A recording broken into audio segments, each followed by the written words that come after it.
r/NoSleep. My uncle gave me a doll for my birthday and told me never to open its eyes. I was 8 years old when my Uncle Henry gave me the doll. It was beautiful, with porcelain skin, long black curls, and a delicate red dress. But what stood out the most were its closed eyes, long lashes brushing against its pale cheeks. As he handed it to me, Uncle Henry's face was unusually serious. "Never open its eyes, Emily," he whispered. "Promise me." I laughed, thinking he was just being silly. But his hand gripped mine tighter.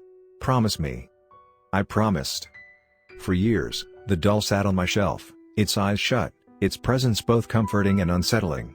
Uncle Henry never explained why, and eventually, I stopped wondering. Until my 16th birthday. That night, I dreamt of the doll. It whispered my name over and over, its voice soft and melodic. "Emily. Open my eyes. Please. Just for a moment." I woke up sweating, my heart racing. I shook my head, trying to dismiss the dream, but something inside me felt drawn to it. Curiosity gnawed at me. I climbed out of bed, tiptoed to the shelf, and picked up the doll. My fingers trembled as I gently pressed its eyelids open. Its eyes were pure black. Endless, hollow black. The room grew icy cold, and the doll's lips curled into a sinister smile. A voice, dark and guttural, echoed through my head. "You shouldn't have done that." I screamed and dropped the doll, but it didn't hit the floor. It hovered in the air, its black eyes locked onto mine. Suddenly, I heard footsteps. Uncle Henry burst into the room, his face pale as death. "No," he shouted, grabbing the doll and shoving it into a small wooden box covered in strange symbols. "What have you done, Emily?" he whispered, tears streaming down his face. I stammered, I just opened its eyes." "Why?" He looked at me with sorrow in his eyes. "That doll.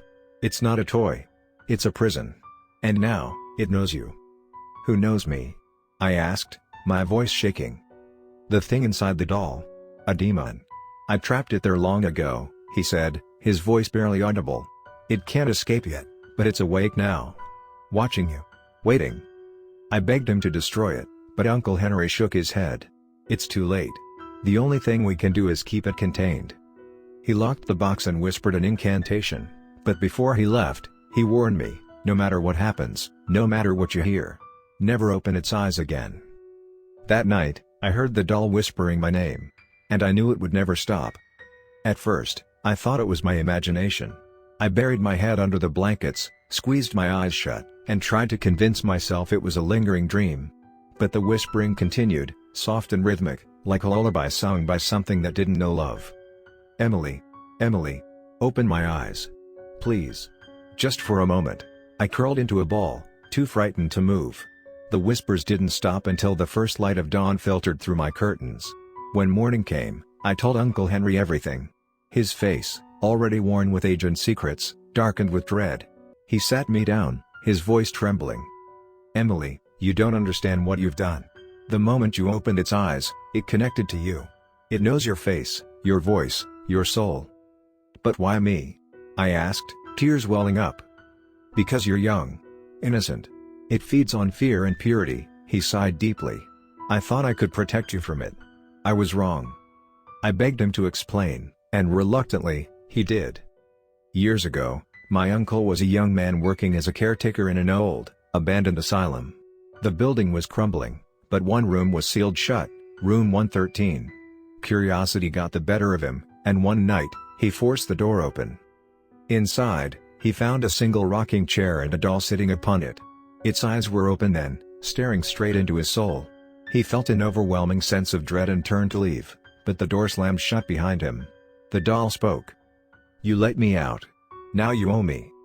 For years, the entity haunted him, whispering to him every night, until he found an ancient ritual to trap it inside the doll, but only if its eyes remained closed. He thought giving it to me, a child he loved, would keep it safe. "I was wrong, Emily," he whispered, gripping my hands tightly. "I was so wrong." That night, Uncle Henry slept in my room, the box containing the doll clutched in his arms. But even he couldn't stop what came next. At midnight, the box rattled violently. Uncle Henry woke with a start, chanting the incantation he had used before. But this time, the whispers were louder. "Henry. Your time is up." The lid burst open, and the doll floated out. Its eyes locked onto mine. Uncle Henry shouted at me to run, but I couldn't move. The doll's black eyes held me in place. "Take me instead," Uncle Henry screamed. The doll turned its head slowly toward him. "You know the rules, Henry. The one who opens my eyes is mine." Uncle Henry lunged at the doll, trying to close its eyes, but it vanished into thin air. "It's inside your head now, Emily," he gasped. "There's only one way to stop it." He handed me a small, rusted key. "The asylum. Room 113. Lock it back where it belongs." Terrified but determined, I sneaked out of the house that night and found my way to the asylum. The building was a decaying skeleton, its halls filled with whispers. Room 113 was still there, the door slightly ajar, as if waiting for me. I stepped inside. The rocking chair creaked, but the doll was nowhere to be seen. "Emily." The voice echoed. "Show yourself," I shouted, holding up the key. The doll materialized before me, its black eyes gleaming. "You can't lock me away again," it hissed. "You opened my eyes." "Maybe I can," I whispered, "but I can do this." I pulled a small mirror from my pocket and held it up. The doll's own reflection paralyzed it, its power turning back on itself. It screamed, a shrill, inhuman sound that made the walls shake. Seizing the moment, I grabbed it and shoved it into an old wooden box I found in the room, locking it with a key.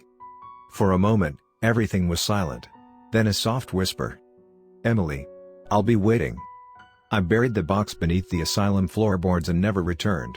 Uncle Henry moved away, and we never spoke of the doll again. Years passed, and life went on. But every year, on my birthday, I hear a faint whisper in the wind. "Emily. Just open my eyes. Please." The whisper haunted me every year, a reminder of the night I faced the demon within the doll. I tried to dismiss it as a trick of the wind, but deep down, I knew better. Something so sinister never truly goes away. Years passed, and I tried to live a normal life. I went to college, made friends, even fell in love. But the weight of that night lingered in the shadows of my mind. Every creak in an empty room, every whisper of the wind, made me shiver. It wasn't until my 21st birthday that everything changed. That night, as I celebrated with friends, I felt a familiar chill run down my spine. I excused myself, hoping a splash of water on my face would shake the unease. But when I looked into the mirror, my reflection was wrong. It was me, but my eyes. They were pitch black. "Emily. I'm still here." I stumbled back, heart pounding. The reflection smiled, but not kindly. It was the doll's smile. No, you're gone," I whispered. But it laughed softly. "You thought locking me away would end this? Silly girl. I'm part of you now."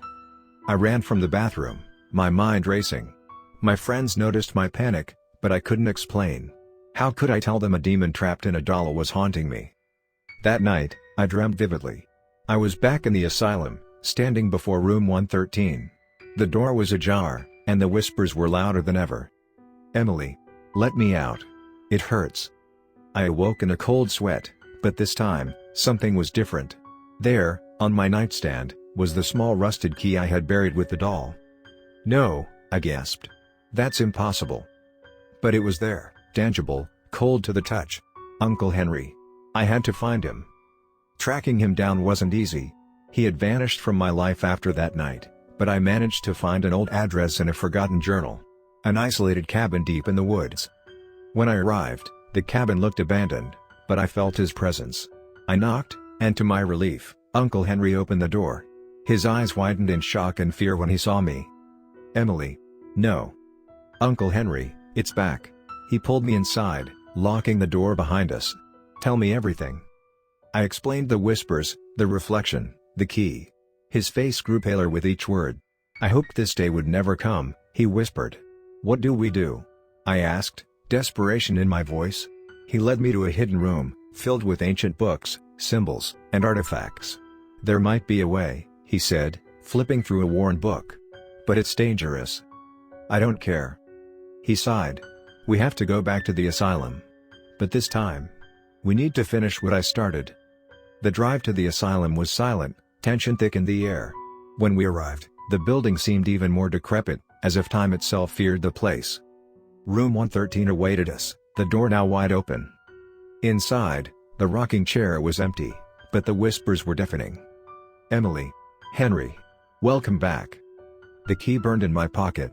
Uncle Henry began chanting an incantation, but the whispers turned into screams. No. I won't be trapped again. The doll appeared before us, eyes blacker than ever, mouth twisted in rage. I lunged forward, holding the key out. You can't control me. But it laughed. Oh, but I already do.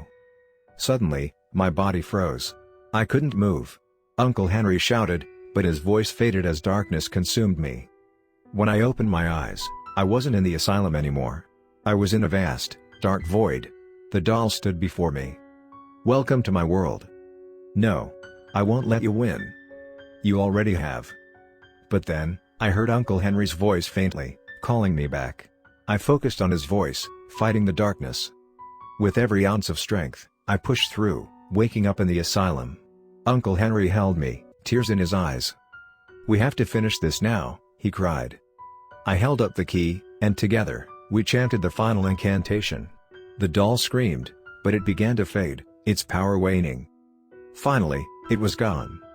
Or so we thought. Years later, on a quiet night, I heard it again. Emily. Just open my eyes. Please.